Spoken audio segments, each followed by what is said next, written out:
안녕하세요. 세종시 SJ공인중개사 정채원입니다. 반갑습니다.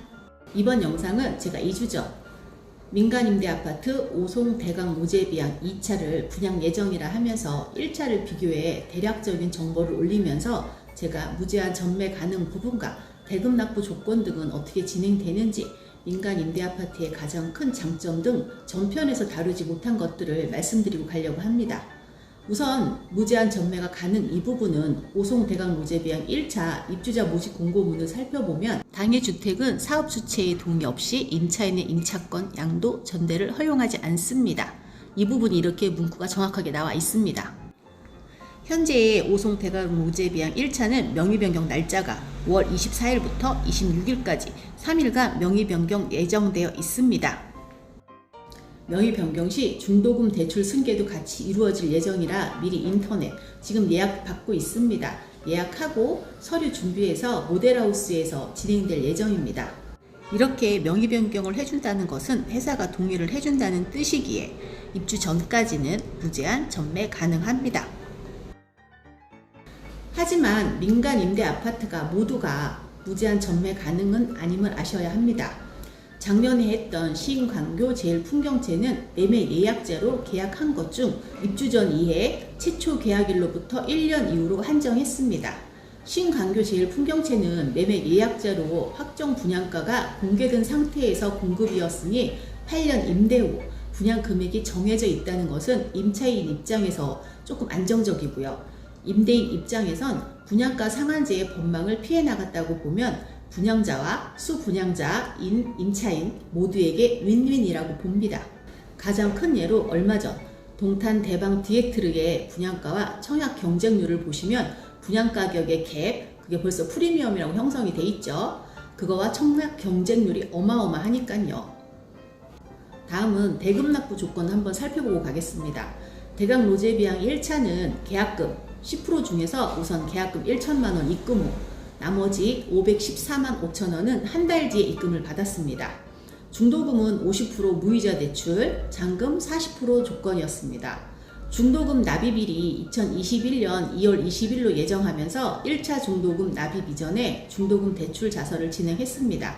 중도금 대출 부분은 대강 모재비양 1차는 시행사 보증으로 원강 새마을금고에서 진행했습니다. 이 내용은 주택도시보증공사와 한국주택금융공사에서 중도금 대출 시에는 세대당 한 건으로 제한되어 있고요.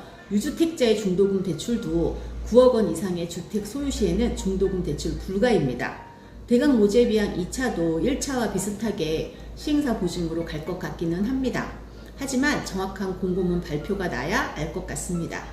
다음은 민간 임대 아파트의 가장 큰 장점인 안정적인 임대 기간이라는 것입니다. 임대차 기간 동안 특별한 법에 정한 내용을 임차인이 어기지만 않는다면 급격한 임대가 상승으로 인한 임차인 변경은 없습니다. 개인 간 임대차 시에는 계약 갱신 청구권으로 1회에 한해 연장할 수 있어 4년이 보장이 됩니다만, 민간 임대 아파트는 특별한 하자가 없고 임차인의 거주 의사가 있다면 8년 거주 가능하다는 것이 안정적인 거주라는 최대 장점으로 꼽을 수 있습니다. 다음은 분양 전환에 대해서 한번 제가 얘기하고 가겠습니다. 제가 저번 영상에서도 민간 임대 아파트는 민간 임대 주택 특별법 적용을 받는다고 말씀드렸습니다.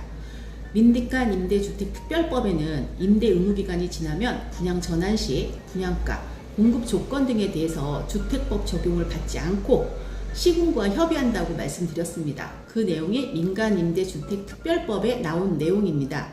하지만 민간임대사업자인 분양자가 분양 전환 시 분양 금액 및 분양 전환 요건에 대해서는 자세히 언급이 되어 있지 않습니다. 제가 저번 영상에서 분양 전환 임대 아파트와 비교하면서 분양 전환 임대 아파트는 공공주택특별법을 적용해서 LH 등 공공임대 아파트의 입주자 선정 방식을 따르며 분양 전환 시에는 임대 기간이 지난 후 분양가 산정 시 시세 대비 80%에서 90%에서 분양가를 산정했습니다. 이 내용을 토대로 민간 임대 아파트도 분양 전환 시 분양 금액은 비슷할 것 같고요. 그 다음에 분양 전환 시 주택 유무와 임차 기간 중 양도 양수에 관한 내용이 어떻게 될지는 미줄 수 있겠지만 이 부분도 공공주택특별법을 따를 것으로 보입니다. 분양 전환 시 이렇게 될 것 같다는 것이지, 임대 거주하시면서 무주택자로 로또 청약 당첨되시면 그때 생각하셔도 됩니다.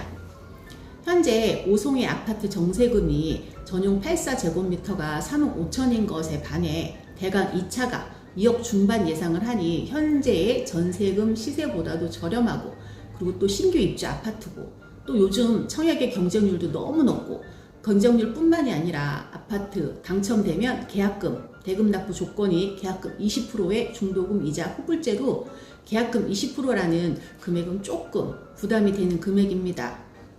우선 안정적인 거주와 투자를 같이 하고 싶으신 분들은 무조건 신청하시고 당첨되시면 대박이고요. 진짜 미리미리 준비하시라고 제가 한 번 더 강조하고자 합니다. 이것보다 더욱더 자세한 사항을 알고 싶으신 분들은 전화 주시면 제가 친절히 상담해 드리니 주저하지 마시고 전화 주셔도 됩니다. 지금까지 저는 세종시 SJ공인중개사 정채연이었습니다. 감사합니다. 행복한 하루 되세요.